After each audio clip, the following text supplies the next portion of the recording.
All right. Hello, everyone. This is Trip, and I am here with John Dominic Crossan, and this is our last big Q&A over Lent, and this is about the concluding lecture of 5-lecture-part series, Paul the Pharisee, looking at the mystery of creation in Paul.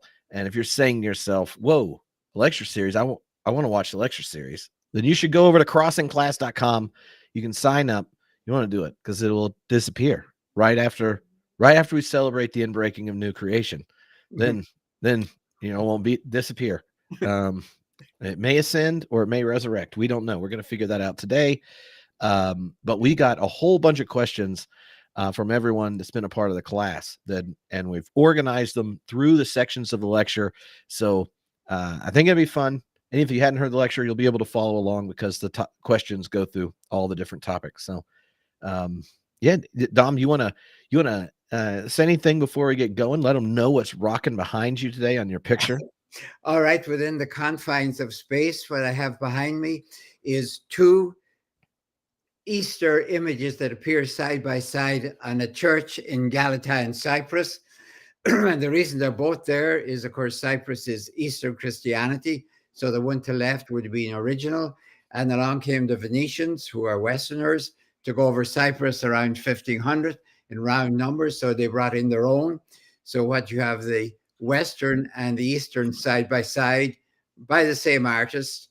And if you're reading the Greek up there, they're both called the anastasis, the resurrection. And notice that Christ is carrying the cross. Notice the wounds. The gates of Hades are in sort of cruciform position. Am I missing anything else? The wounds that I mentioned the wounds are very obvious. So you're never allowed to forget either in either of them, to be fair, that this is the executed crucified one.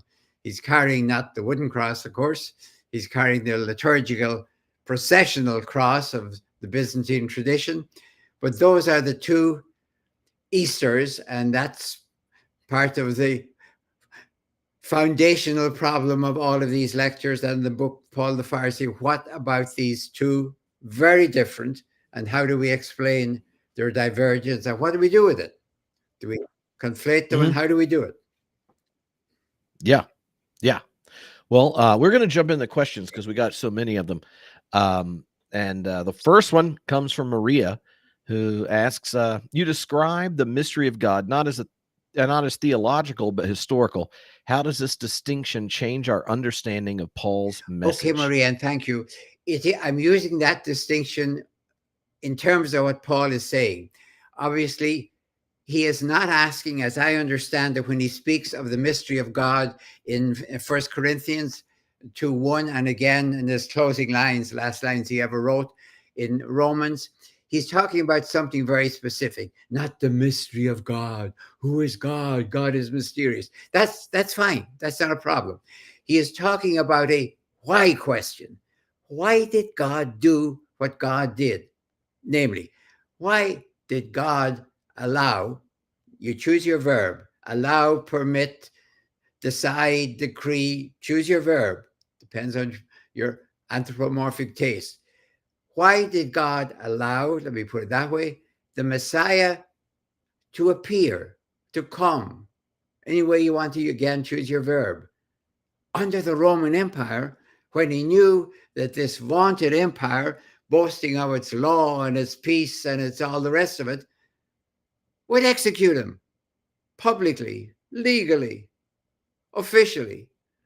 Why did God use language that Paul might use, send the Messiah right into the maelstrom of the Roman Empire? That is the question of the mystery of what God did. And that's an historical question. It's not of course it's a theological question as well. But he's not simply saying the mystery of God, kind of a redundancy, just another name. He's asking himself what I think is the beating heart of Paul.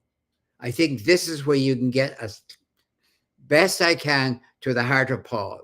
It's not about circumcision or something else. It's about the new creation. But this is the question that inflames his spirit. Mm-hmm. Yeah. All right. So up next, we got a question from James, who also is asking one of these kind of framing questions where he said, you contrast Paul's radicalism with Christianity's liberal operation since Constantine. Could you elaborate on what makes Paul radical in ways that institutional Christianity has consistently tried to control? Okay, supposing we took seriously, Paul says twice, it's a new creation. Okay, what do we think the old creation is going to do with that announcement? Just say, oh, of course, go right ahead. By all means, have a new creation. 'Tis true we'll all be out of a job, but we don't mind. That's where liberalism comes. Oh, we really are not. We're just talking hyperbolic language. Don't take us seriously, dear state, dear empire, dear civilization. That is a radical concept, that we need a new creation on earth. If we take Paul seriously, and I think we have to now, maybe around 2,000 years ago, we didn't. We thought, oh, well, there's time. Time's getting a little short. So the liberal view is, oh, a new creation is gorgeous hyperbolic language. Isn't it marvelous? A radical viewpoint is, he's being accurate. He's actually describing it. And that's why the old creation is not going to go quietly into that good night. Yeah. And I think, part of that radical element there is connected to both his kind of the transformation of apocalypticism that we talked about last time, and contrasting Josephus, and that contrast of power that you've laid out before, of this kind of nonviolent form of eschatological hope versus, competing for who's going to be in charge of civilization. And that actually connects to Thomas, who sent in the next question. Why do you emphasize the term execution over crucifixion? What linguistic impact, how does the linguistic choice impact our understanding of the Easter? Thomas, it's basically a rhetorical device. That's no more. I think crucifixion, we've kind of domesticated, got used to it. So in the first century, of course, crucifixion was, wow. Now, execution, I hope, will shock you a little bit, but I'm talking about the same thing. He wasn't crucified by mistake or something. He was publicly executed. So I'm trying to at least to shock us to hear the mystery that we just talked about that shocked Paul. The Messiah was executed. Now, in one sense, that fits with all sorts of stuff that Paul knows from the prophets. It's the job description of a prophet almost to get yourself executed. You don't talk back to a king and get away with it. Well, Nathan did with David, but don't try it with anyone else, maybe. So I think it's try to shock a little bit. He was executed legally. From the point of view of the Roman Empire, Pilate did right. Yeah. One of the other questions around this that came in from Sarah asked, could you clarify what you mean when you suggest we try to think execution and resurrection simultaneously as God would? Yeah, in trying to understand Paul's term of the mystery, it's not just the execution and it's not just the resurrection. And where I really saw it, honestly, was not thinking about Paul, but looking at images all over Europe and the Middle East that you see there. Look at Christ. He's carrying a cross. I mean, it's kind of awkward. He's got his left hand carrying this big processional cross. He's leading a procession out of death. He's leading the human race out of death, Adam and Eve, of course. It's the question of the sustainability. So I think they go together. I can't separate it. If you just had that image, I would much prefer that image to the crucifixion we hang in our churches, that we don't know what to do with it. Sort of, you end up with barbaric theology like vicarious atonement. Here it's quite clear. It is the revelation, the crucifixion, resurrection, as a dyad. A dyad, I mean two sides of a coin. And by the way, we cannot see two sides of a coin. Try it. Our mind is not good at two simultaneous things. We have to say the first one and the second one, even if we know they're simultaneous. We say faces and heads. We usually don't say heads and front and back of a coin, heads and tails, not tails and heads. So how could you think of them together? So one makes no sense without the other.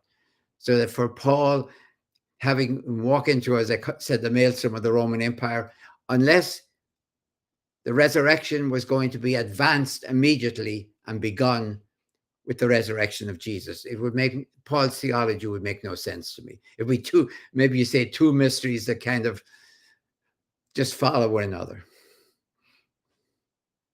Yeah. And there we go. This actually sets up for the next question. I feel so far I've ordered them pretty well. This is they're just flowing together, Dom. Michael said, you distinguish between ascension as individual privilege and resurrection as universal responsibility. How might this distinction help resolve theological tensions about the afterlife in Christianity? Honestly, Michael, I'm not sure they will, because the afterlife is all invention. So you can invent whatever you want. And I don't know really how we can absolve those tensions. It's like if you're making it up, you make it up any way you want, whether, we'll be marrying in heaven, or whether we'll see your family in heaven, whether there will be no marrying in heaven. Since we're in fiction land, it's up to whatever you want. But down here on earth, when you're imagining, individual privilege was only in the ancient world, I mean the Jewish world, the Greco-Roman world, for privileged individuals. So Moses had that, for example, just to use the case. So did Romulus, as we saw. But it doesn't do anything for 99.999% of the human race, and almost nothing for women. In any case, almost all those individual privileges are male. You have to really scrounge to find one.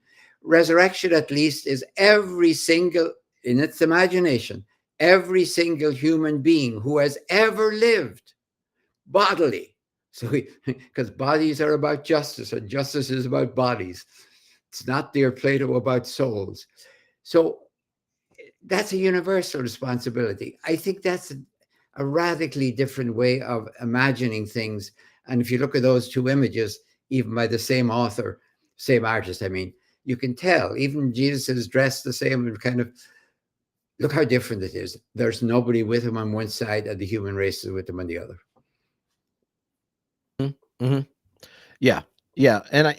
And one of the elements that comes to mind when you think about the theological tensions of the afterlife is at least when you bring together the universal horizon of the resurrection, then the kind of injustice at civilization is not an elective for the Christian life. It's actually the very place fidelity gets worked out. And so often there, criticisms of Christianity where the kind of individual framing of the afterlife ends up legitimating people staying oppressed, or minimizing questions of justice for the powerful who rule civilization. Anything strategic or anything structural, that's not our business. It's all about me and about you as well, of course. It's about all of us isolated as individuals. Mm-hmm. Yeah. It's just good to tell people that, like, look, that's just not biblical. I just take Paul too seriously to to have all my religious anxiety filtered into an Yeah. individual's afterlife. I'm Christian. I can't do that. That's just not what we believe. Rachel asks, the great omission seems central to your argument. Is this omission intentional in your view, or a natural result of trying to describe an ineffable experience? Rachel, maybe somewhere in between. I simply use it structural to make people aware that, wait a minute, because that's what happened to me. I mean, I was really looking at these two different visions, Eastern and Western, and then I said, wait a minute now. I saw it actually in the Greek Orthodox churches. It really happened like this. I looked all around me. You're inside a Greek Orthodox church. You're inside the story. I'm looking at every scene I recognize. I can go right through the life of Jesus, let us say. No problems. Everyone there, I got it. And then suddenly what hits you is right after the crucifixion, which looks pretty much like our crucifixion, you get this image here. Then you go right on with the Ascension, which actually looks kind of like ours, and Pentecost and everything. I thought, wait a minute, where is the image in the New Testament for the actual moment? We have the women at the tomb, the apostles at the tomb, women having visions, men having visions. All of that's lovely, but it's all presumes what has happened. It's as if all we had for the crucifixion was the Pietà, Michelangelo's Pietà. We would know what happened, but we'd never have a description of it. So it was really there that I saw, okay, this is the main event in Jesus's life, the resurrection. What's it like? And I'm imagining very definitely those good old Corinthians annoying Paul after 1 Corinthians 15, as it were, and saying, Paul, okay, could you draw us a picture of this resurrection thing? We got the execution. Would you stop talking about that? We've seen enough of that stuff. We understand what a crucifixion looks like. Could you draw us a picture of the resurrection, please? Just so we know what we're denying. And I think Paul would have said something rather like the left of your screen, not the right of your screen. That's really where I saw it. So it's the omission that opens up the possibility, but does not explain why these two appeared, and not 4, 5, 6, 7, not everything random. Yeah. So it opens the door, like leave the door of your house open, and anyone can come in, a neighbor, a stranger, a robber, a bear, a raccoon. That doesn't cause it. It just leaves it open. So then you still have to ask, why did the West come up like this and the East come up like this? And that takes you to a whole history, of which we did last year in detail, of how the West got where it is and the East got where it is. Mm-hmm. Yeah, David, who I know in the long version of this, was in last year's class as well. He said, and this is in relationship to the great omission, you suggest the tomb and vision traditions emerged from the omission of the resurrection moment. How would you respond to those who see these as complementary accounts rather than divergent ones? By all means. And I would be very interested if the East and the West ever got together with those two images and said, and they do actually, there are images, especially if in Russian iconography, where it's kind of an upstairs, downstairs.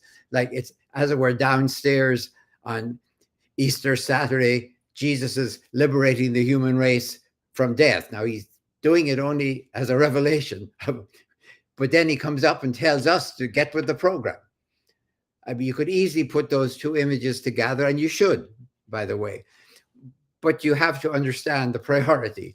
The left presumes the right. So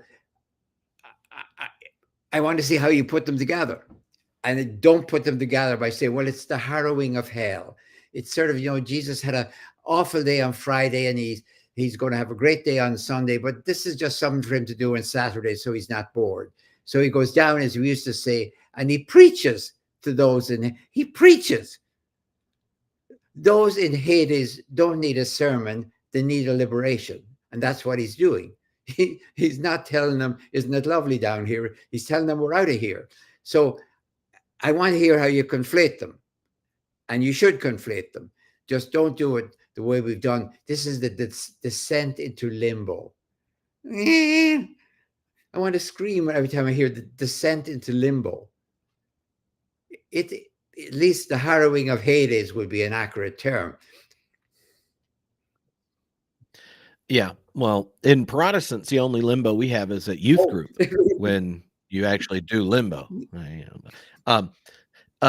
Jennifer asked a question that we might help clarify this a bit. How do you account for the shift in early Christian language from ascension to resurrection if ascension was the original metaphor?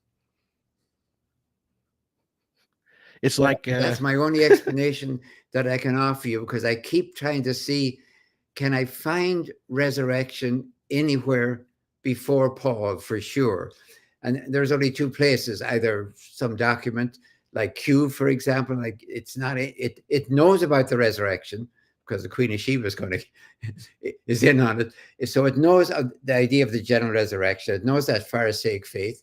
It doesn't apply it to Jesus, and it doesn't need to apply it to Jesus. It's not that it kind of didn't get around to it, forgot it, or just decided to omit it because it ran out of space. It doesn't need it. Jesus is the wisdom of God speaking on earth, and the wisdom of God tends to be rejected. That's the pattern. Now, I don't know for sure whether there's an ascension there. I don't know. It's possible. But resurrection, I think, comes in with Paul. I think that's where it comes from. And then you can almost see the quiver in Mark 9 when he really has an ascension story. That's a perfect ascension story with two ascenders up there in heaven, Moses and Elijah ready to welcome Jesus, the third great ascender. It's perfect. That's on the top of the mountain. Yeah. Then coming down the mountain, you have the trick. Don't tell anyone about this until the resurrection. So that was the resurrection. Good try, Mark. Well, we actually have questions about these, so I'll just then you can kind of unpack them here. So Anthony said, you point to Q and the Didache as not connecting Jesus to general resurrection. Could this be an argument from silence, or do you see positive evidence in these texts? Okay, Anthony, and please understand, this is work in process up here. I mean, I'm thinking my way to this, and there's more in this than in the book, as you know, and there will be more in the future than there is in this, because I'm trying to understand, where do we find, if we start with the written text that we have, I consider that Q and Paul, the gospel according to Q, let me say it that way, and the gospel according to Paul are both written texts from the 50s, maybe early, late 50s, however you want to date them, before the war, certainly, 66. So we have them, and we can read them. And Q has a theology. It's not just a place to put a bunch of sayings like a drawer marked Q. It has its own profound theology. And it's the theology of Jesus, as I said, as wisdom, and John the Baptist and Jesus as the two witnesses to what did I say? John the Baptist and Jesus as the two witnesses to the wisdom of God. It has its own theology, fine. And it knows about, as we just said, the general resurrection. Doesn't need to. I don't think it even has a hint. I doubt it even knows about Paul. I think it's going on in the Jewish homeland. Paul's over there in the diaspora. So I think that gives me positive evidence. Now, the only thing I've left is there something in Paul that we might be really sure is pre-Pauline? Now, don't invent it too readily. I give Paul all the creativity you want to, so I'm not sure about 1:15.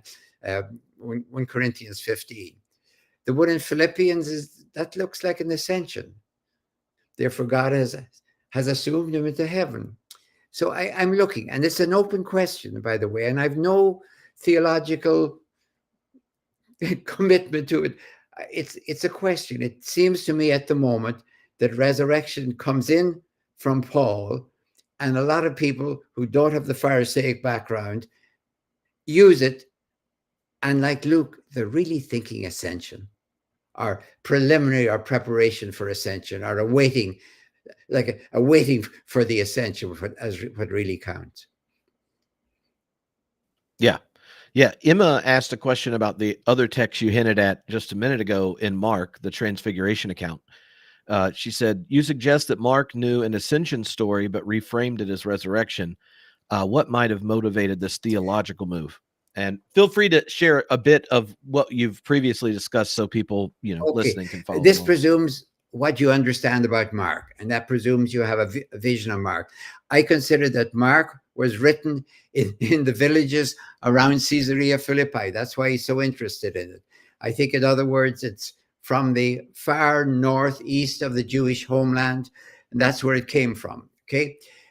I think he is extremely displeased. That's a kind word about the Jerusalem church. That means he's just extremely displeased with the 12. And he does a pretty much, I would say, a hatchet job on Peter, on James and John, the three, and of course on Judas, who keeps mentioning he's one of the 12. Now, how is he going to end his story? He knows, I think he knows about visions, and he knows that Peter is very important. How is he going to end his story? With a vision to Peter after Peter has barely made it? Okay, he denied Jesus Christ, and at least he was forgiven. And okay, and by this time, of course, Peter has been a martyr for at least maybe who knows how many years. But it's a criticism of the leadership of the Jerusalem church for not getting out of Jerusalem and coming back to Galilee as they were told to do. So he has to end it up by creating. And in my understanding, it's an historical view of Mark, he creates the empty tomb to avoid visions. He creates the empty tomb to avoid visions. And of course, he understands that the reason the tomb is empty, as the angel says, because he is risen. So he's bringing in resurrection. He is bringing in resurrection. But he's not bringing in visions. So an empty tomb rather than visions. That makes sense to me in Mark's theology. Yeah. So one of the phrases that you've brought out of Paul to kind of help get an idea of what he's doing is this notion of first fruits or Yeah. firstborn. Joseph says, your interpretation of first fruits metaphor suggests an immediate continuity rather than a long gap. How does this challenge traditional eschatology? Okay. And again, please, Joseph, understand we're pushing the envelope loudly and clearly. You can hear the paper tearing a bit, but it has to be, because once you start down with the distinction of ascension, resurrection, Eastern and Western, you have to go down here. As a Pharisee, Paul has this end of time justification of the whole world and all the rest of it. Now he's saying something that is not in his Pharisaic. This is Paul, the messianic Christic Pharisee, not Christian, but Christic Pharisee. And his fellow Pharisees will be saying, Paul, you are nuts. You really are nuts. But he's saying, yes, the general resurrection is universal, but it has started already. Then he gives us a metaphor for it. Well, is it kind of started and then there's going to be a lull for a long time and then we get some more of it? And he goes with the harvest metaphor. First fruits. He didn't have to choose that. He could have come up with some other idea for it. But the first fruits are the beginning of harvest, and you don't then put down your hoe and all your equipment, your site, and then take a couple of weeks off. You keep going non-stop till harvest home. So we have to take it seriously. And I think Paul, by the way, is pushing the envelope for him. I don't know what he would say if you poked him and said, but it's going to be 2,000 years, Paul. And he probably would have said, well, how you guys been doing those 2,000 years? And I don't think we'd come up too good with the whole situation. But it has to be continuous. However we understand the whole thing, whatever is happening has been happening all along. So whether you say things like we're in realizing realizable eschatology, ongoing eschatology, my preferred term would be participatory eschatology. That means no participation, no eschatology. Or put another way, no participation, no resurrection. So we have to take the metaphor seriously. Mm-hmm. So, Olivia and I messaged back and forth on this, and then I could not come up with either an answer that was clear or a shorter way of asking the question here, Dom. So, how do you reconcile Paul's apparent belief in divine wrath and punishment with emphasis on consequences rather than punishments? Oh, well, it's one of the big differences I see, honestly, between Paul and Jesus, because Jesus quite clearly says the reason you love your enemy is because God does and you want to participate. I mean, he gets into sonship and all the rest of it, but sonship is heir, H-E-I-R, heirship. So if you want to be heirs of God, Jesus says in what we call the Sermon on the Mount, as we know, Matthew and Luke, you have to love your enemies because God does. That's how you participate in God's family, as it were. And that's not quite what Paul says in Romans 12. He says he doesn't, I don't know if anyone in early Christianity actually repeats, except Q, except love your enemies. I mean, you come awfully close to by saying pray for your enemies. Okay, that's close. But love your enemies, I think, goes with Jesus's non-violent resistance. And Paul's not thinking that. So in Romans 12, just before he gets into that contentious thing in Romans 13, he says, leave revenge up to God. God's much better at it, as it were. Leave that up to God. Okay, I think that's the sort of thing anyone can say. If somebody is thinking of revenge, maybe you would say, leave that up to God. And at the back of your mind, you might think, well, I don't think God's going to do it either. So, but, maybe I'll get you to the night. So I think I won't push Paul too far on that because there's too much other stuff, I think, that he might back off. Would he really come up with a scenario like John of Patmos, where God's coming back and he's just going to slaughter all the Romans? That's not the parousia I see in Paul. So I think if I was here with him and pushed him on that and said, okay, now this revenge God's going to take, describe it to me. I don't see it in 1 Thessalonians. Okay. Lorraine asked a whole bunch of questions, and I tried to shorten, and hopefully this gets it where you can hear where she's coming from. What exactly does radical mean when differentiating Paul from a sect already beyond Jewish norms? And where specifically did Paul separate himself from the Palestinian Jewish movement, or Jesus movement? Okay, well, clearly with regard to his fellow Pharisees, I think he is, as I said, a messianic Christic Pharisee. That is, he thinks all of this we're talking about has started somehow with Jesus. And his fellow Pharisees might say, no, not. Now, if Paul is arguing with them, Paul would be well able to argue and not necessarily do name calling. He'd be able to say, wait, look over our whole history. Don't you see the prophets, one after another? Have you read the Psalms? Don't you see they're always pleading with God? They're persecuted. When the Messiah came, if the Messiah is in the tradition of the prophets rather than David or Joshua, what if he's in the tradition of the persecuted people in the Psalms? And by the way, when those first Messianic Christics came to try and describe what they did not know, of course, the crucifixion of Jesus, they did it in terms that resonate with the suffering of Israel. So Jesus is not the first Jew on a Roman cross or any other cross. He dies in a tissue of resonances to the sufferings of his people. That's Paul's argument. Paul would say, have you read the prophets? Have you prayed the Psalms? Do you really think the Messiah is coming back on a war horse? Get real. Know your tradition. I think that's what Paul would do. Now, I don't know if he'd persuade anyone, but at least that's his argument. That's how some, at least, Jews were able to say, no, he's the Davidic monarch, if you will, but he's not coming on a war horse. He's coming on a peace donkey. Yeah. Russell asks a question about the relationship of Jesus and Paul here. You have stated that the historical Jesus eschatology is collaborative end-time eschatology. Why did Paul, so close in time to Jesus and his teachings, then revert to an imminent end-time eschatology? By the way, I disagree with the consensus of scholarship. I think the consensus of scholarship is that Jesus expected it to be over soon.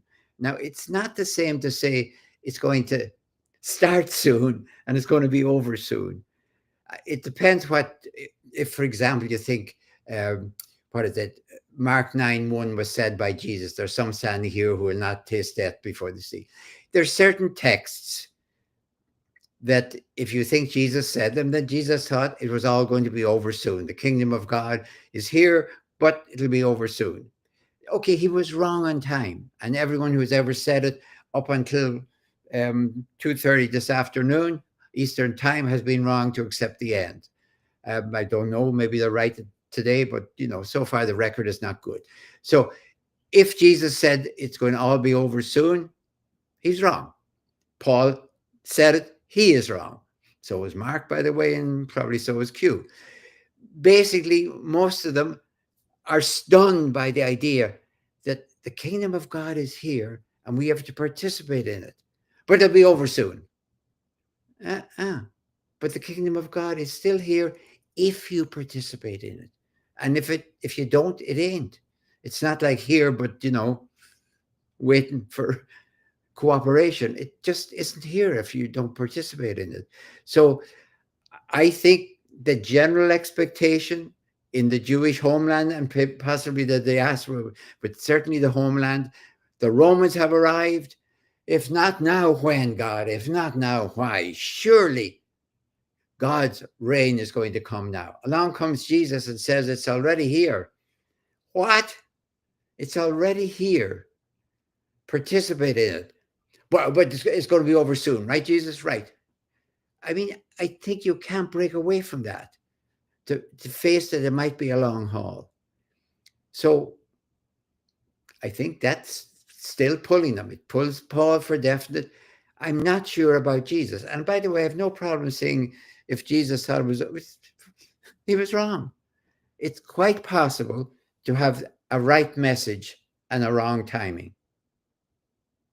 And it doesn't invalidate the message unless, of course, the only message is the timing. If your only message is the timing's over, you should quietly bury your message and get a new one. Mm-hmm. All right. Robert and Jolene, who a couple weeks ago sent an excellent question as well, said that in 1 Thessalonians 4:13-18, Paul uses imperial arrival imagery, parousia, for comfort.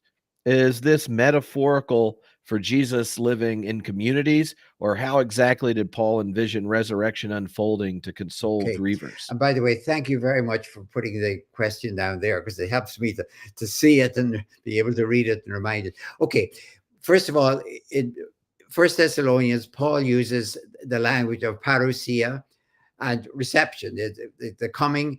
This is the language for the coming of the emperor if he's on tour, as it were, or the imperial legate. It's a great big party time, as it were. There's going to be sacrifices to all the gods, which means lots of meat for everyone. It'll be great. There'll be all sorts of privileges. Throw your doors wide open if you still have doors in the Pax Romana. Go out there in your festive garb and bring the emperor or the legate in. It's marvelous. And that's why, by the way, of course, John of Patmos never uses the word parousia. It's not that he doesn't know, but they've no experience of bad parousia. I mean, there was bad parousia. The exponent of bad parousia was a guy called Alexander. He came with parousia too, and the people of Gaza and places like that knew all about it. They were slaughtered. So parousia in the Pax Romana is really good news. So Paul is imagining 1 Thessalonians, Jesus is coming. Well, he's not coming down the main north road. He's coming down through the heavens. You're going out to meet him, the honored dead. To go where?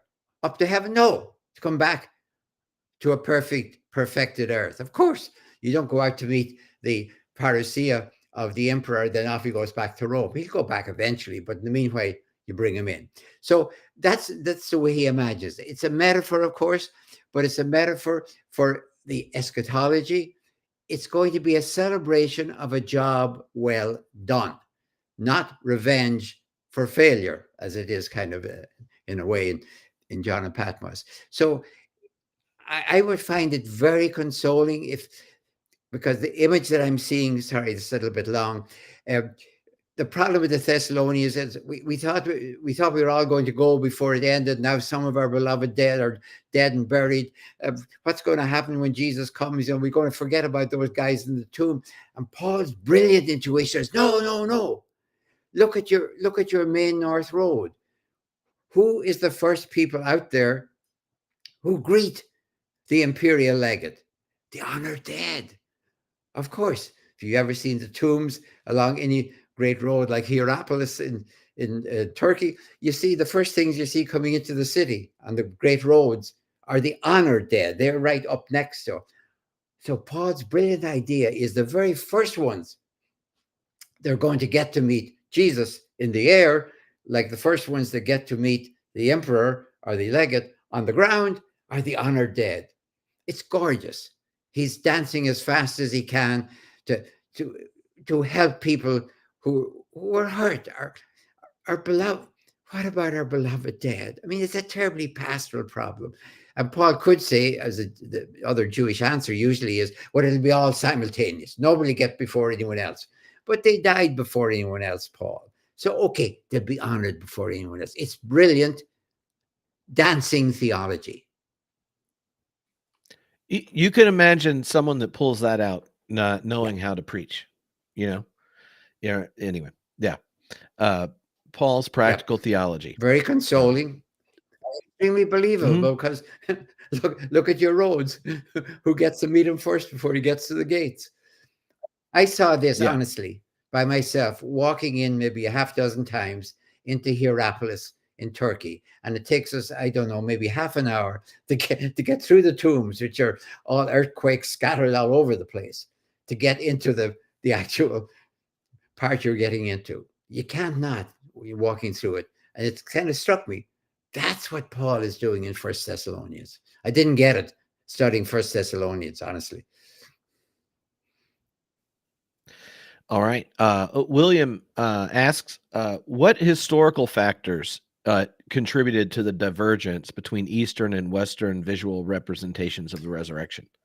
And the longer version, he said, was it the theological differences that had developed in the spaces? Was it particular things that are canonized having a stronger root or interest? Like it was a long email, but it was kind of wondering what the historical factors that kind of set up for these Okay, William, I'm going to sort of probe my way. So a lot of these questions, that's what I'm doing, because I'm not really answering them in the terms of solving them.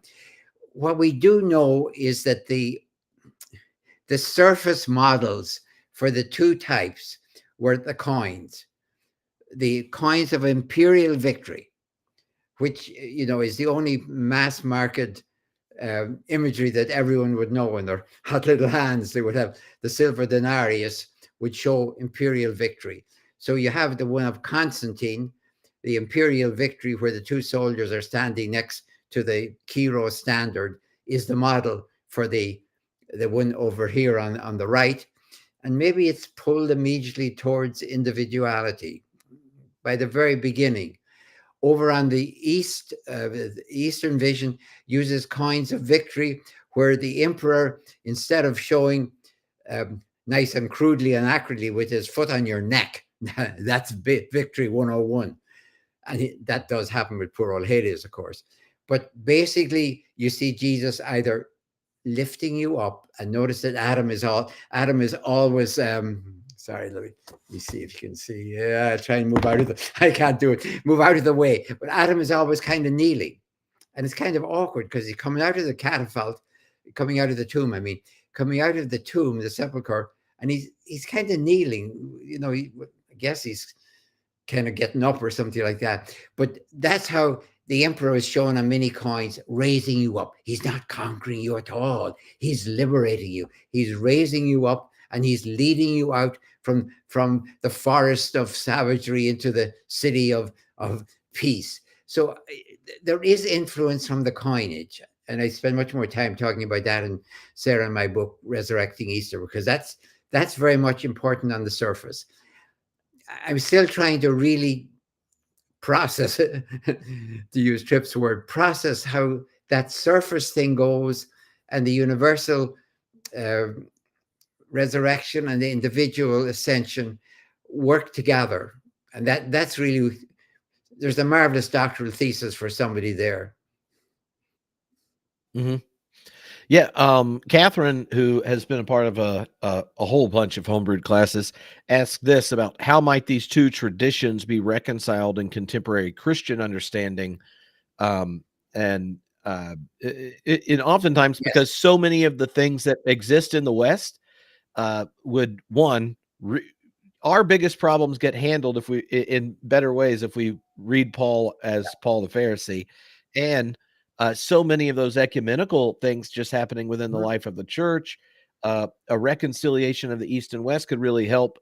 It helps us think about justice issues. I mean, her long email were like, here's all these different areas. If we tried to weave them together Yes. again intentionally. And the answer to that, first of all, Catherine, is not what I think or what any of us think. People have been doing that. You can go back.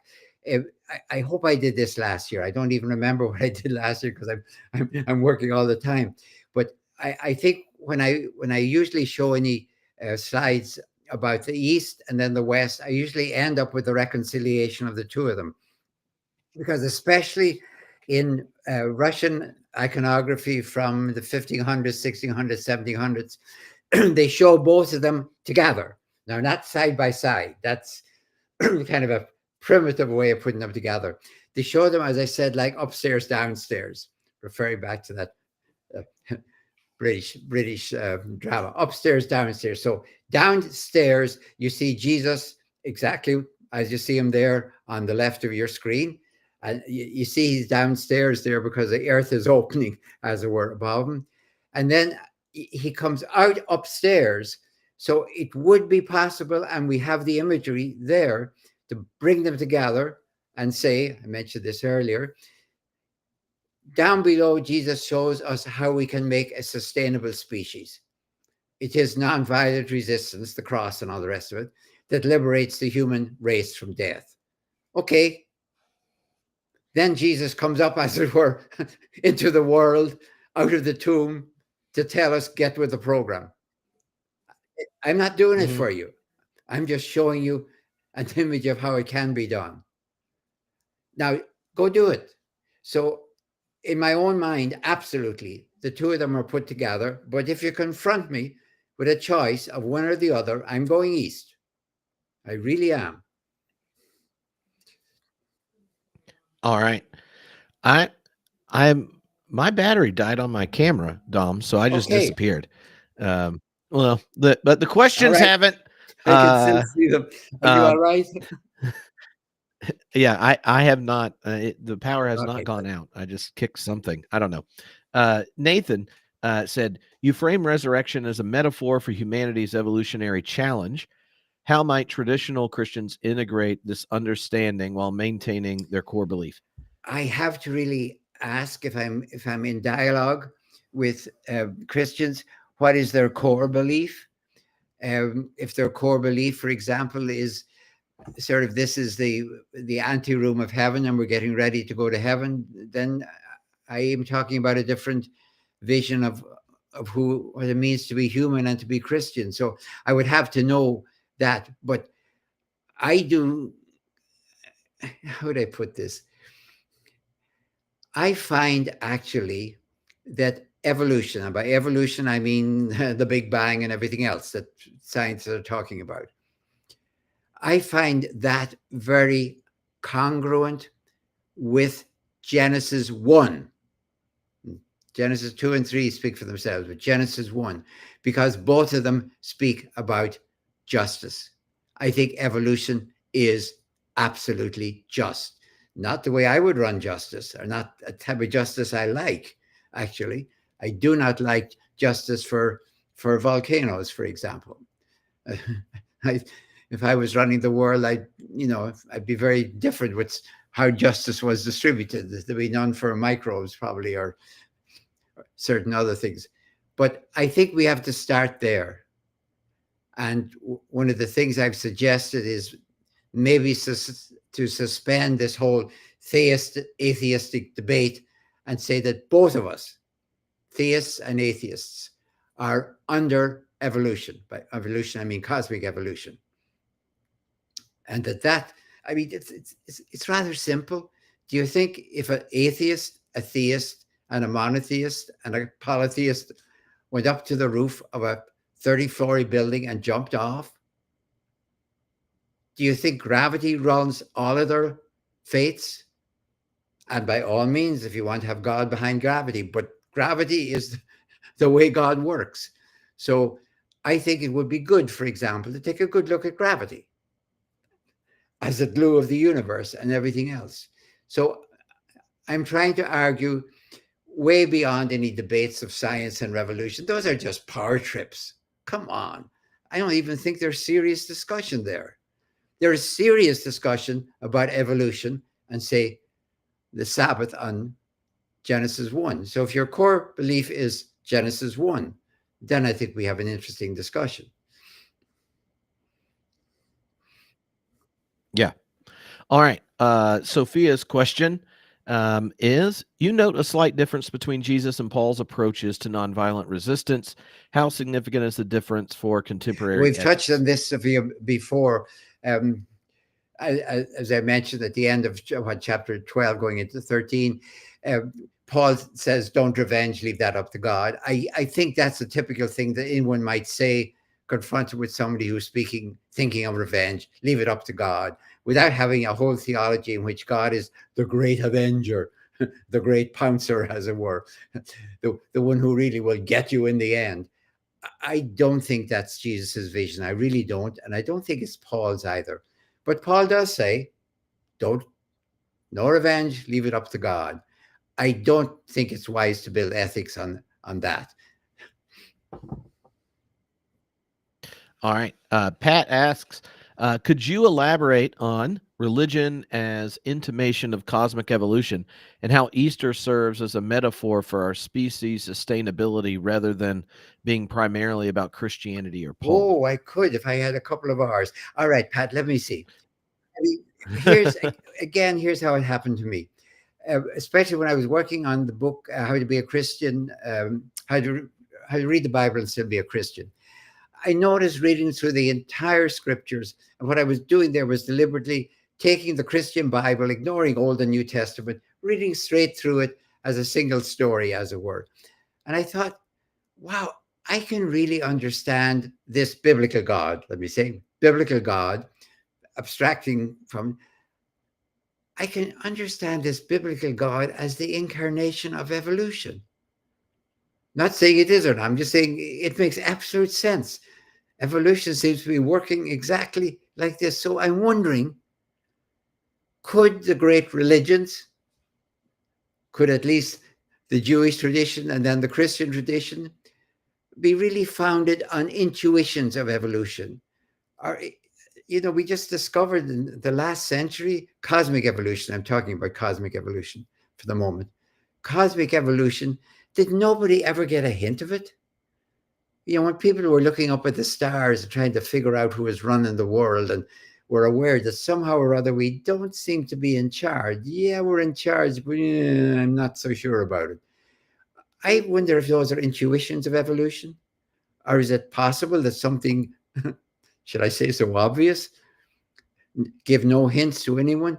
So I'm wondering if religions, I'm talking now particularly in the biblical tradition, because that's the one I know best. Others speak for themselves. I'm not speaking against anyone. The God that you find in the Bible comes across to me very much like an intimation of evolution.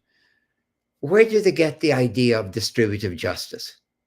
You sure don't get it from empirical relationship in the world. It would make much more sense to look at the Assyrians, the Babylonians, and the Egyptians and figure, well, our turn will come. One day we will be a great empire and we'll get our turn to put our boot on the necks of those guys who've done it to us.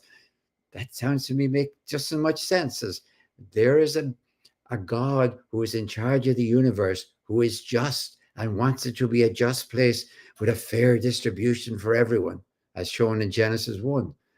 Wow, where did they get that from? Well, we say revelation, all right? It is. But how does revelation work? Does it work through evolution? Are these intimations, to borrow Wordsworth, are religions odes on intimations of evolution? That's the question. I don't know how you'd even prove it or disprove it, but just at least start thinking that way. Daniel's question kind of picks up right here. He asked, your modest proposal at the end of the lecture suggests bracketing the theist-atheist debate to focus on cosmic evolution. What practical steps would this entail for religious and secular institutions? Ooh. What? We're kind of circling back, aren't we? Well, we'd have to begin, at least in our tradition, by starting to take Paul seriously. I have to tell you, I experienced a profound difference last Easter when I was talking about the historical Jesus, and this Easter when I'm talking about the historical Paul. And I think there was a huge tsunami of interest in Jesus and a nice stream of interest in Paul. Now, I could be, I could be not doing a good enough job. Sure, that's possible. I could be 1 year older. But I really think we have really problems with Paul. There's such a backlash of antagonism, and we really have to work. I mean, you can kind of start discussing the parables of Jesus and get going right away. Maybe you mightn't get very far, but you'll get going.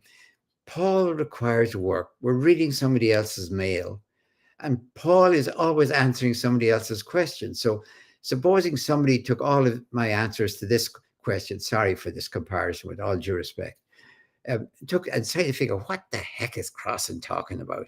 You just have the answers to the questions, as it were. Could you work out a coherent, more or less coherent vision of what he's up to? Now, you could dislike it. I'm not talking about like or dislike, reject, accept. I'm talking about simply get it, know what the guy is saying. So I think we have to really work hard on Paul. I really am convinced, honestly, just from myself, it's worth it. And I know the only way that Paul made sense to me was never just reading Paul and honestly not reading the secondary literature on Paul. I find it almost impossible to read the secondary literature on Paul. I find it bad for the mind. What I found fabulous was to walk around the Roman Empire, maybe 20 times. We went almost every year for the first decades of this century, again and again and again, and thinking Paul in the ruins of the Roman Empire. Get him out of the Reformation. Get him out of answering questions that makes no sense. Get him back in the first century. And I found it was easy. I found Paul easy. I think I know what he's saying. It makes sense to me if I see him in the matrix of Roman imperial theology, in the ruins of the Roman Empire. He makes absolute sense. Now, okay. So you say, I can't go, and I don't know if you want to go to those places now. Every time we went somewhere, the place kind of collapsed as soon as we were gone. We barely made it to Syria, for example. But the stuff is all available. The stuff is available on the web. Trip has a huge amount of data already in the courses. So I think we have the data to work on Paul and not ask just the question that comes out of the Reformation, and we never get anywhere. Yeah. All right. Let's do Elizabeth's question. I think it'll help here. You describe your interpretive matrices as cumulative, not alternative. How does this approach differ from other scholarly methods of interpreting Paul? I don't think, Elizabeth, it really does, in the sense that if I look over the history of Pauline interpretation, we all pretty much started off with Paul as a Christian. He converted, maybe, we might have said, from Judaism to Christianity. And maybe there's some people who are still in that matrix. Then at least, and I could always put a date to it, after the Second World War, especially when we started to get Jewish scholars who were as skilled in the New Testament as Christian scholars were. So in other words, they knew the Q was Q, and they knew all of that stuff. And they said, no, it doesn't make any sense. You mean all of Judaism was filled with text that nobody understood, and then Jesus came, we got it. Oops, come on. So yes, in the dialogue, I think we said, wait a minute. We have to take everything we had about Paul and put it inside the matrix of Judaism. And I think by the end of the second century, or the 20th century, I almost dated in the 1990s when we were both that we were an empire and we were the empire because there was no other empire around. And everyone started thinking, wait a minute. What about the fact that Judaism was inside the Roman Empire under Romanization in the first century, and the Romans crucified our Messiah and burned their capital city and temple to the ground? So how come we like the Roman Empire as our model for the American empire? So I think all of a sudden we had to think much more about Judaism under Romanization. You couldn't just pull the Romans out of a hat when Pilate appeared. So what I am asking, and this is the point of my matrix of the dolls, and I got that image of the doll because I have a set of them sitting on my desk, which Sarah and I got as a gift when we were in Russia from friends, and they just happened to be sitting there. I thought, oh, that's a good model. Then the question is, if you've read the philosophers in like Taubes, Badiou, and Gambin talking, is the next great matrix philosophical, or is it evolutionary? Do we have to now take all of that, not losing anything we've got? We don't let anything go. Take everything, but put it in an evolutionary framework. That's the challenge.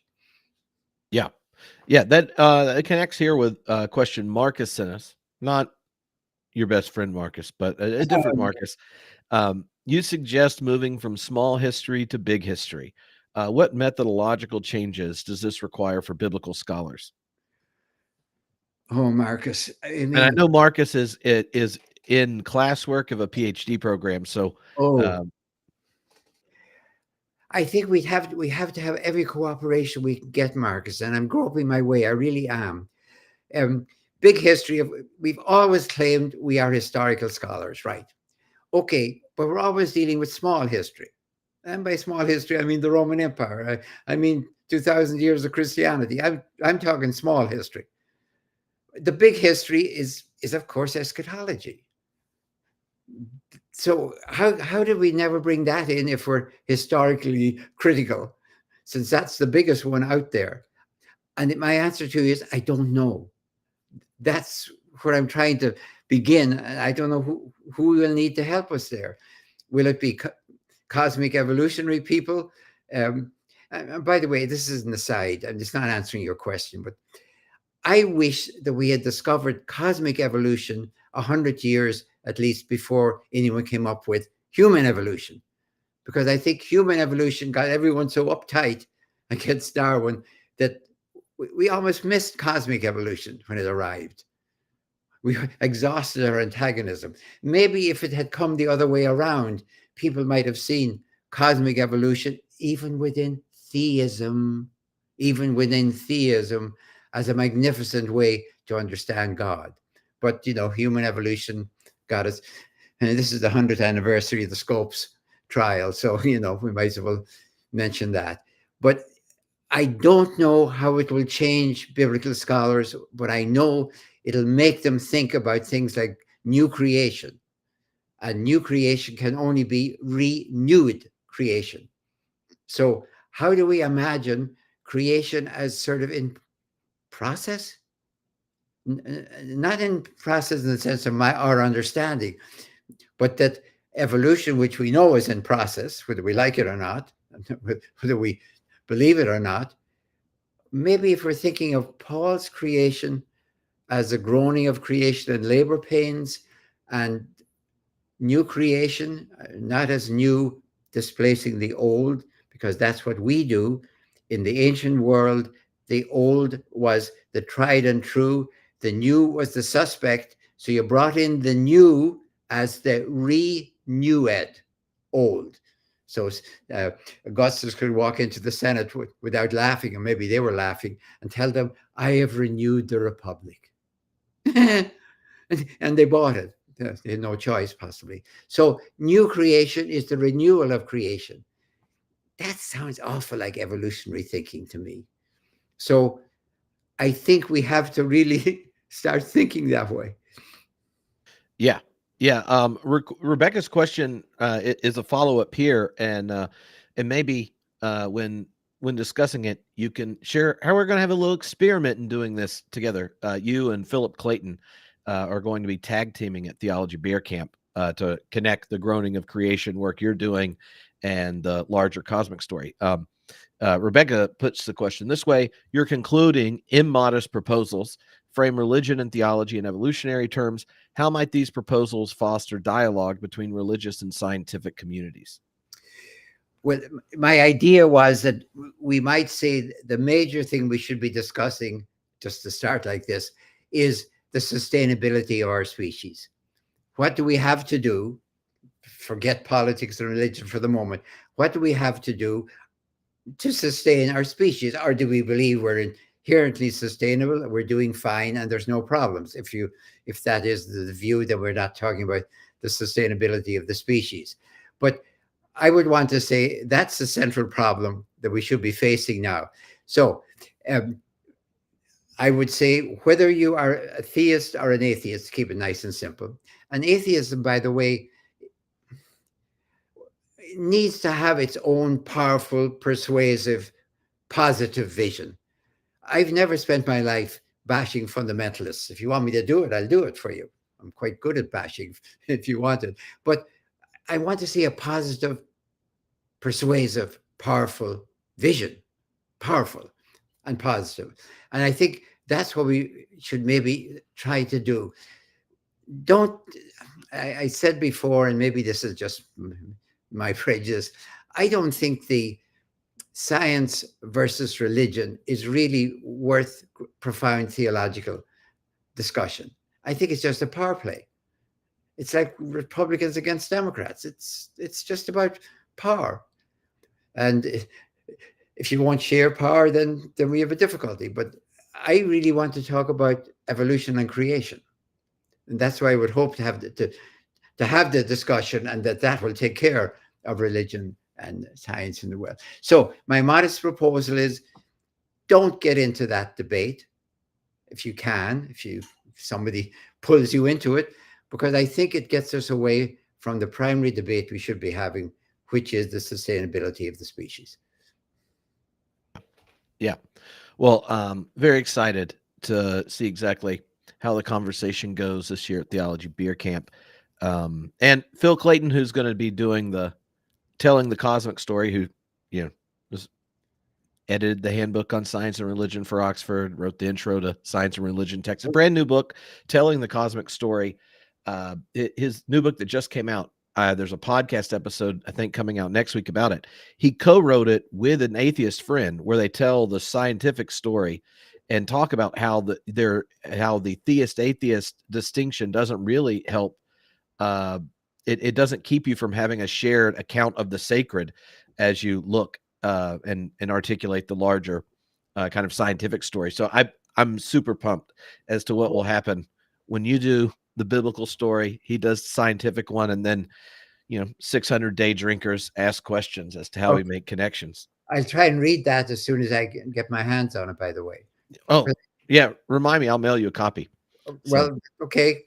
Well, I guess I just reminded myself when I'm posting this video. Okay. Okay. If not, there's always Amazon. All right. Raven asked, how can progressive Christians who embrace your vision of nonviolent distributive justice versus retributive violence take this message to the nations today without converting to religion, but toward a just, sustainable world? I think she's getting at the different way the missiology changes. Yeah. And well, I've been very impressed by the whole God worshippers, God fearers understanding, and the idea that Paul was going particularly to them, that Paul didn't go into the forum or the agora and go for the what we call it, pure pagans, for want of a better short term, pure pantheists, who would have said, Jesus, another God, great, love them. And any other gods you know about, let me know about them. No, I think Paul went straight for the God worshippers in the synagogues, and the only way you could find them was go to the synagogue on the Sabbath. And my term has been poaching them now for almost 10 years. That explains to me all sorts of stuff about Paul, why he's in so much trouble, why he's understood by people fast, why he can move so swiftly. So I think that was a powerful, what term do I want to use? A powerful, magnificent idea of first century Judaism. Of course, if somebody wants to convert, by all means, they can convert. If a male wants to be circumcised and become a full member, we're not saying you have to be born. No, we're open. But we are perfectly happy with males who come to our synagogue on the Sabbath, who listen to our instruction, who accept our God, much of our morality, family values maybe as well, who are learning our scriptures, and who have no intention, quite frankly, of ever getting circumcised and having to withdraw out of the cursus honorum and the rest of Roman life. I think that is conversion by attraction, which Christianity has never done. They've never said, look at us. Aren't we good people? I mean, I think that would be a far better thing. We have, dear world, a vision for the sustainability of our species. And no, you don't have to become Christian, but yes, it does have to do with distributive justice. Yeah. And that's why we follow Jesus, because we see him as a model for it.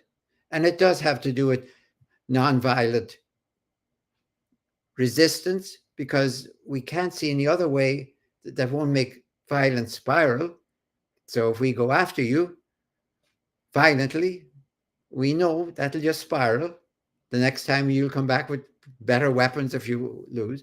So to stop the spiral, we have to do this. This is our program. And no, it's not really about the next life, though, if you like that, by all means. But any vision we have of the next life that makes sense is really about this life. It really is about this life.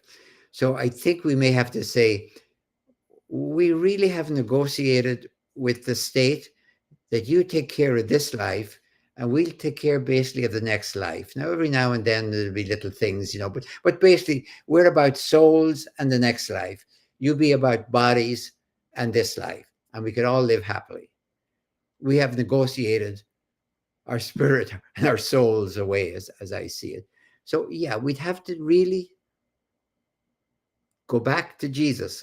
I've been thinking very much of his statement the last couple of weeks. Love your enemies. Why on earth does he presume we will have enemies? Why can't he say love everyone? Would that be beautiful? Love everyone. Love your enemies. And that is the one statement I can't find anyone else saying in early Christianity, except Q telling Jesus. Paul doesn't have it. Didache doesn't have it. I think that's pray for those who persecute you. Love your enemies. That is the way Jesus expresses nonviolent resistance. You don't say to your enemies, oh, go right ahead, do what you're doing by all means. No, I will resist you. I will resist you nonviolently, mentally, rhetorically, and maybe even like Jesus, with demonstrations. I'm thinking of the Palm Sunday, for example. Love your enemies, because to repeat what I said earlier, why on earth would we think of the old creation confronted with the new creation would simply say, oh, by all means, come right in. We were tired in any case. We were thinking of retiring. Get real. Love your enemies is nonviolent resistance. And that is what the program for the sustainability of the human race is going to entail, if we are sustainable. And I think we should be honest and say we may not be. So, all right, let's see if we can do two more. Okay. Robin, and this is kind of an integrating question here. How does the Gospel of Luke fit in the relationship between Paul and Josephus? Was there any connection between Luke and Josephus? How might this influence our understanding of Paul's message? Yeah, I think I'm very impressed by those scholars who have argued that actually Luke, the author of Luke Acts, knows Josephus. That is, it's not just kind of there, that he actually knows Josephus. It's a strong argument. And I think just for example, Luke has Jesus going to the temple at 12 and everyone listening to him. And I think Josephus has himself going to the temple, I think at 16 or something, and everyone's impressed by him. There's a lot of stuff that would make sense if he knows Josephus. And I don't see any reason why he wouldn't, writing, say, in the 70s and even 90s, and Josephus is known in Rome, and I'm not certain where we're going to locate Luke, actually, somewhere in the Mediterranean for certain. And he likes to show off how much he knows about the Mediterranean.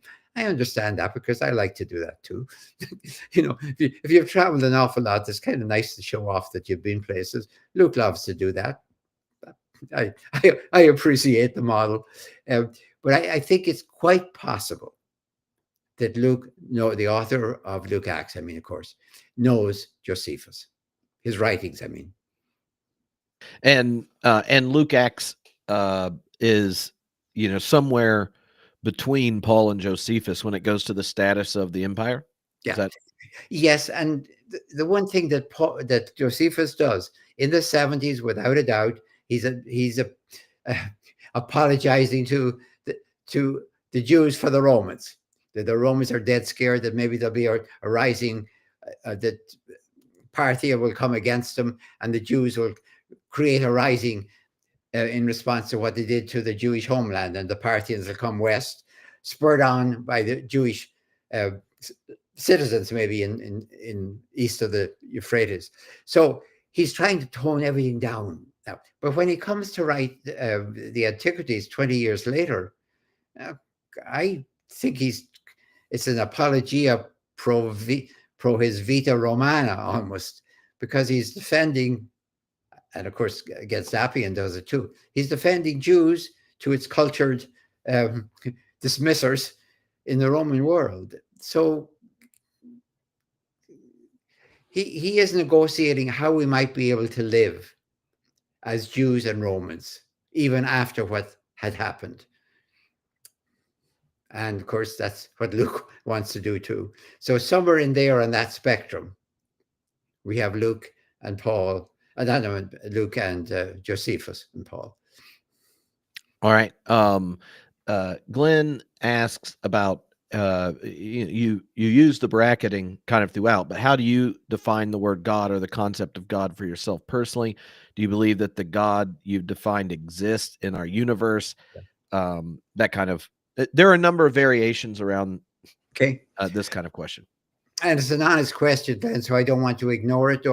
As you know, I don't want to use this as a red herring to get away from the other questions, as I've said. Basically, first, you can read the entire Bible and take and imagine God in there as the transcendental source of everything.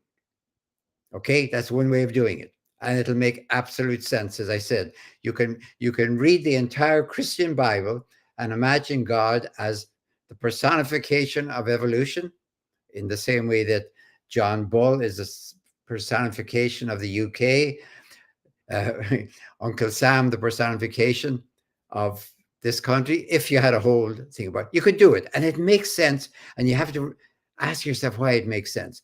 Now, I consider, as I use the term God for myself, I am not imagining a person who existed, or any kind of a mind-will combination, however you want to put it, who existed before evolution and who would exist if it was all gone tomorrow, if you could imagine that.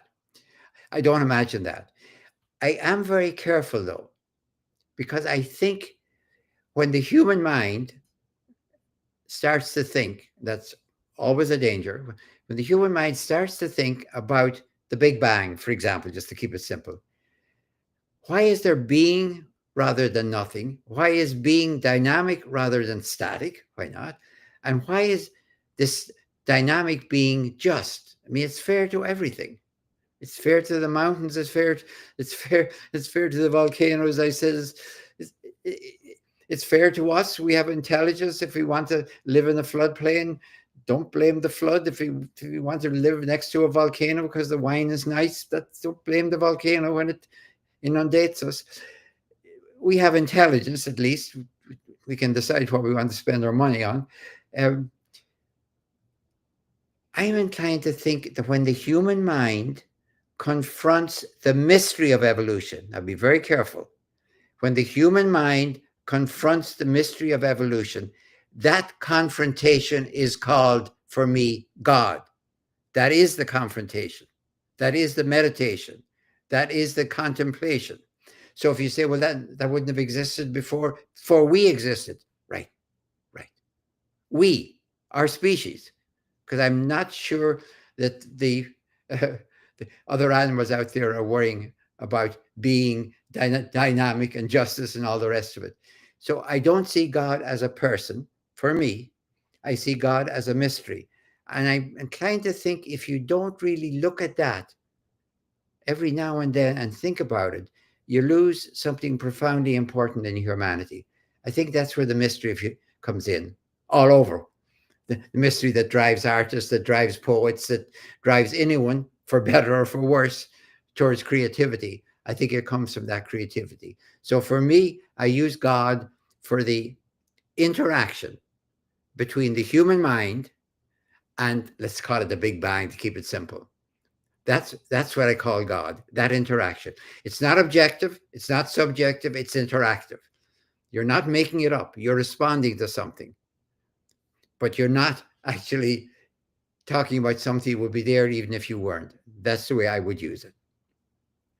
So the one other thing that came in is ministers putting the question in different ways of how kind of what kind of invitation would Paul be giving at Easter after the original one? You know, if you imagine not just Paul showing back up and realizing exactly how long the gap was since the first fruits arrived and everything else, but Yeah.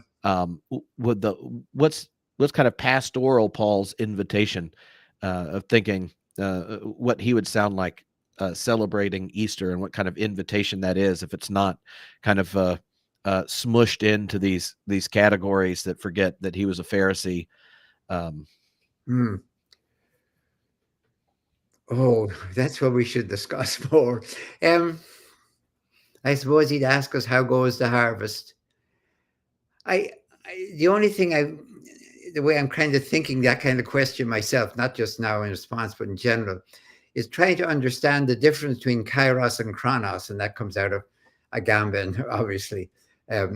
Who's the philosopher I feel closest to of the three? Well, Taubes, yes, I have no problem with him, because he is basically talking about pre-Paul, Hobbes and Paul. But here's what I'm imagining. Kairos cannot have a chronos. One illustration for me is your marriage is a kairos. No. Your wedding is a kairos. Your marriage is a chronos. Think about that. Another example that helps me to think is I have a problem with my optic nerve. It's under good shape. I just need stuff. So I have field of vision tests a lot. You know what field of visions are? You're looking into here, and there's all sorts of little sparks go off, and you have to click it, and it's showing how far your field of vision is. There's no line. There's no arc. You don't know where they're going to come. I think that's the chronos of Christianity I'd want to talk to Paul about. If he says, how goes the harvest? I say, well, I can't show you. Oh, harvest is going great, getting more and more and more. It's getting better and better.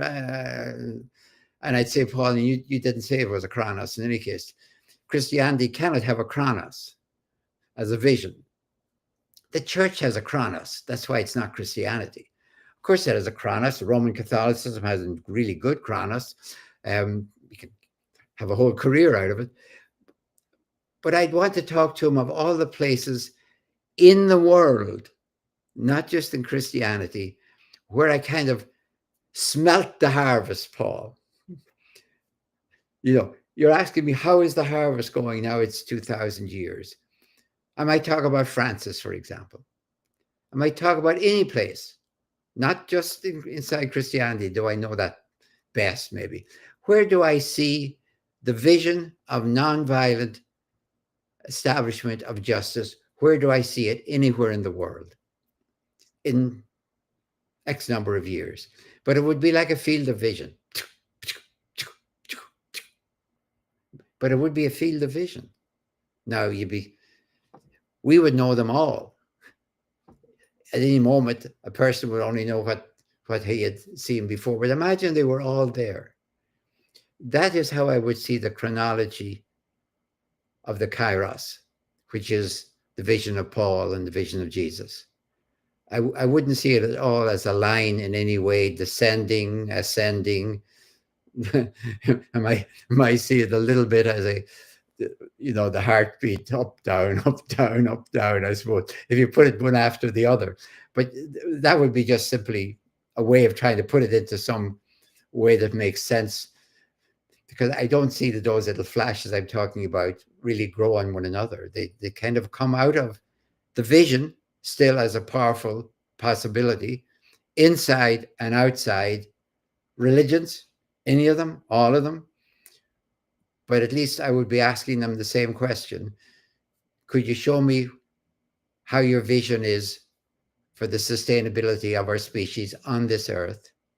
Or have you decided that it's not important? We're just here kind of on a holding pattern before we go off to somewhere else. Awesome. No, I love the field of vision example. And what's funny is there's one other person that's used that on the podcast around this topic, and it was John Cobb, who said specifically on he said, well, the most unique thing that the most unique thing that came out of Jesus' mouth was to love your enemy. And in the 20th century, it took a Hindu to introduce it back to American Christianity, talking about Gandhi, that inspiring king.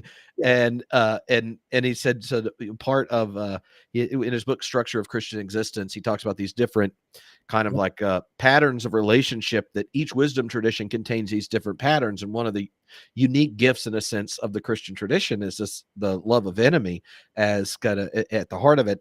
But he said part of Christianity is in America is it's adjusted its field of vision to an extractive economic system, and assumed the privilege of a post World War II empire, that it's lost the ability to see these actually points of breakthrough where what you were baptized into and called Savior and Lord. And so he's like, what we want to be the Christians that go, when it pops up in other places saying Gandhi, you go, oh, that could inspire the civil rights movement. And I honestly didn't.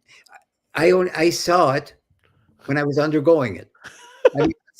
Every 6 months, my ophthalmologist makes me do one of these things, and the report is the last time, well, it's stable. In other words, I get the spectrum. But I mean, and it's Gandhi, for example, is the clearest example. Of course, it's not inside. It's wherever you see, but you are imagining a vision. You're not saying, well, everything goes, everyone's lovely. And no, I think love your enemies has to be, for me, translated into nonviolent resistance. Otherwise, you're not loving your enemy. You're saying, oh, it's fine. Don't worry about what you're doing. Oh, it's fine. Just go right ahead and do that. Well, this has been a lot of fun. Thank you, Dom. Thank you, everyone who's been sending in amazing questions. Yes, yes, very much. If you're excited about those theological questions of what you do with this, coming up next at Homebrewed is a class on contemporary Christology. So at manyfacesofchrist.com, where there's a different theologian from different schools of thought. Like here's Adam Clark will introduce like James Cone and Black theology, and Grace G. Sun Kim's looking at feminist theology, and Ruben Rosario Rodriguez is introducing contemporary Reformed and liberation traditions. I'll get to talk about process and tell everyone about John Cobb. But so if you're interested in that, that's coming up next. And Dom's coming to join us at Theology Beer Camp in October in Minneapolis, where I currently am. We went to the host location, checking out all the hotels and all the planning type things. So Dom and Sarah is coming, so you'll get to meet both of them, and it's gonna be a lot of fun. All right, that would be lovely. Thank you, everyone, for the questions. Very much. Oh yeah, and we'll see you all. See you all again soon. Bye.